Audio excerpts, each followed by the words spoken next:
got we got all kinds of lens flares going on right now.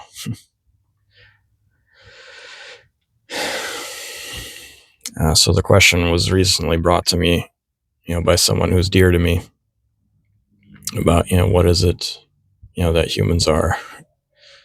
Sort of it's an interesting question, that we even ask ourselves this because we're surrounded by humanity and, everything that means. We're so crowded, by people all around us. And, we go through our lives with all this fear and anxiety about what we are and, what we should be. Because it's like, I don't know, it just seems like from such a young age, we're not taught to, be okay with whatever it is that we are, regardless of, the ideas of like what should be.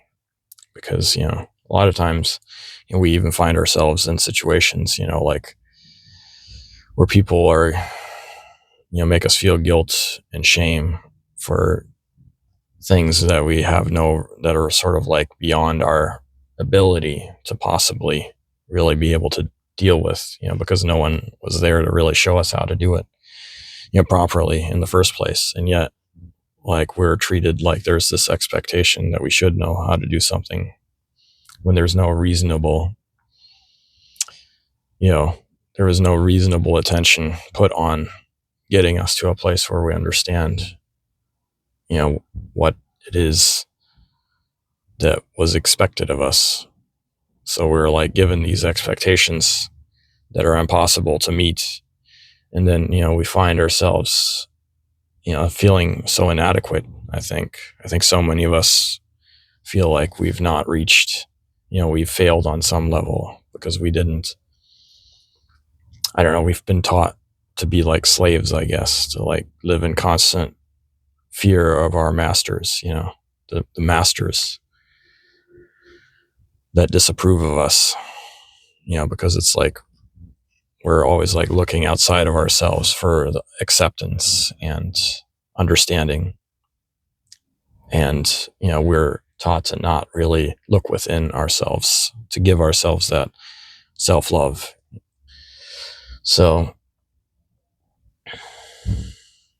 we doubt our own goodness of what we are because we're taught that it's up to, like we put our idea of what is good in other people's hands, essentially. Like we are not allowed to think of ourselves as good and loved unless somebody else, signs off on us being that way, unless we have a mirror that reflects back to us, that our own goodness. And, I think on some level that's natural, but it's not necessary, when it comes down to it. I mean, it's like, it's nice to be able to reflect back to others, the positive things that we like about them, but, how they should feel about themselves, is not determined by, how we perceive them to be, because whatever they are, God knows them better than, we as like little fragments of God can ever really know another human being. So, what another human being is largely something that transcends, under our understanding and our perception. And so I guess my point is that we have no reason not to choose happiness, essentially. And we have no reason to look to other people as a source of whether or not we should feel good about ourselves as a human being, because we are, always learning more about what that means, as we go through life. And, I think essentially, what are human beings? Well, there's so many things, so many beautiful things that we have within us. so much potential, you know, so much love.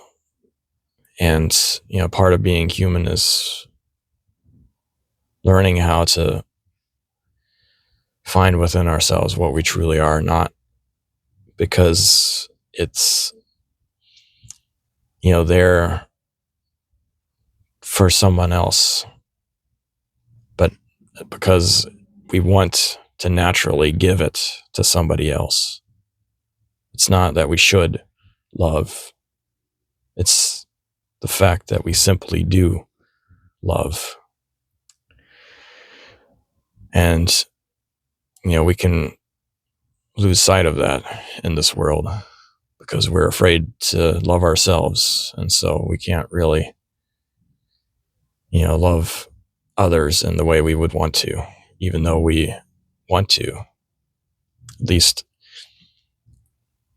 that's my suspicion, is that we're always sort of looking to find our love,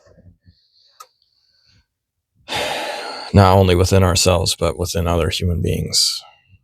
Because behind, everything, all the guilt and all the shame and all the suffering, there's, it's like us looking back at ourselves. And, I've often felt so horrible about myself. I've often felt so much like a fool on the outside, on the fringe of what everyone else was. And I've tried so desperately, to grow as a human being so that I could participate more in the world. But I've also isolated myself out of fear of rejection and out of fear of, inadequacy. And so I've often forgotten who I really was, because that's where my strength comes from, essentially, is remembering that it's okay, whatever struggles that I'm going through, whatever sins that I've committed that I feel guilty for. These are sort of the facts, perhaps, of my existence. But I don't have to let those facts make me choose against love, make me choose against happiness. All these things that we feel guilt and shame over, it doesn't make it better to feel guilty and ashamed. Guilt and shame only often exist as an excuse to continue the things that make, that stand as a barrier between us and love. And I'm not saying this in like a way of like, the burden is on you to not feel these things. The truth is it is in giving ourselves to whatever the feeling is, accepting it as our, the reality, not with words, but with loving attention. Because the truth is, that those feelings are like children, What are children? Children, what happens to children when we don't pay attention to them? They grow wild, they grow insecure, they feel neglected, they feel unloved. And essentially, when we aren't paying attention to our, the things that exist within ourselves, they are like the children that we ignore in this world, the children that we neglect, in order to, it's like being a good parent. Being a human being is like being a parent, because everything we do is kind of like within the realm of, socializing. It's like we're socializing with ourselves. We're learning to commune with ourselves, learning to be more with ourselves, learning to accept ourselves more, and learning to understand what it really is, the vast array, whether or not we want to like label it as something that we've seen in the world that is ugly. So now we'd like try to like stand apart from it standing apart from it doesn't make it go away. It just makes it leak out of the sides in different ways. So, if there's like parts within ourselves that we like call, selfish, because, there's people who have this, excess of selfishness, this, and then we like try to apply that to ourselves and then say, no selfishness, no selfishness. It doesn't make the reality of what it is that we need inside, because what is selfishness? Well, it's an exaggerated version of like paying attention to what it is that our desires are. And so like, it's not good to be a person without desire, because within our desires, our natural desires is the desire to give, the desire to love. And so if we call ourselves selfish, then in a sense, we're not operating on the real feeling of what we want to actually give to ourselves, which ends up being a gift to others. And so we interfere with, the greater, broader spectrum of what it means to be a human being, because, we all have these traits that exist for a reason. The problem is when we come out of, balance with what that means, and we get fixated on, like we get, fixated in a mentality of scarcity, essentially, or a mentality of like, oh, I have to like gather all these resources, because I'm going to run out, and, everyone else is out to get me. And, in doing so, you might, secure yourself a nice like hoard of things. But, the truth is you might be missing out on, all the value that you could be getting from people around you by being a little bit more, open with your resources. And it's not like we should just be open with our resources with everyone either. It's like, we do need to learn to recognize, the people, with our own desire, we should let our desire be part of, the people that we choose in our lives. We don't have to be these unlimited sources of love and acceptance for everyone, because it's not everyone is open to that. Some people are pretty much in the act of choosing death, and we can't really get them to choose differently. So we need to learn how to, give where it is appreciated, give love where it has a natural flow.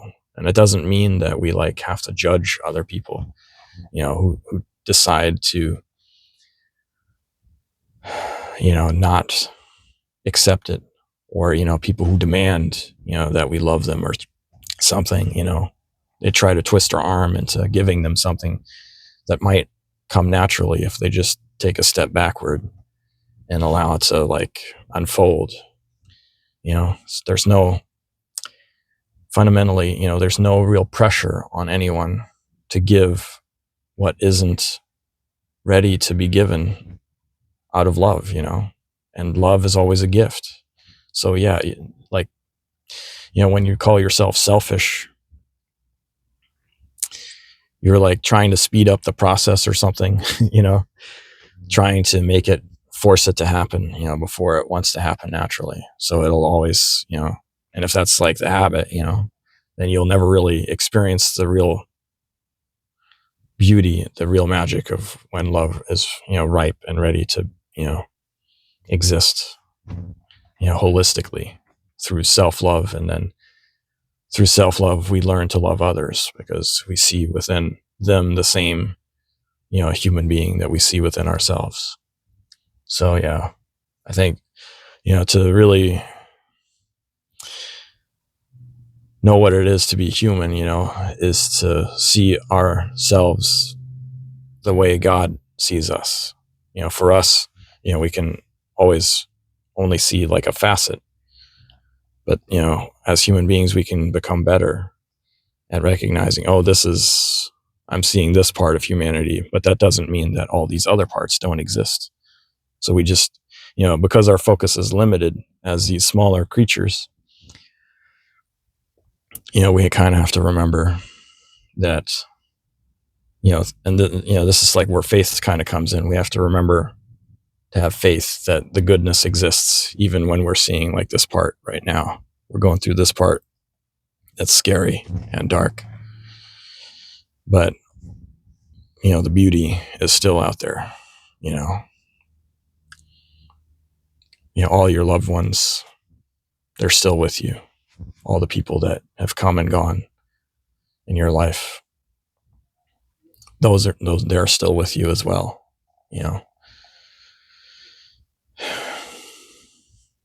They exist within the eternal truth of the universe, because fundamentally nothing that isn't real exists.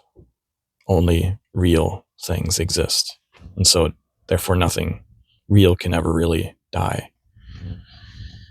It continues to manifest itself in different shapes and forms. And, the more we become in tune with love, the more we gain access, to all the loved ones that we have, all the people that we loved in the past, and all the people that we will ever love in the future are sort of like right here with us. The more we become in tune with love itself. But, I'm just a person like you, and, we teach what we need to learn, essentially. So that's what I'm doing right now. I'm teaching myself how to be a more loving person. Anyhow, I'll leave it here.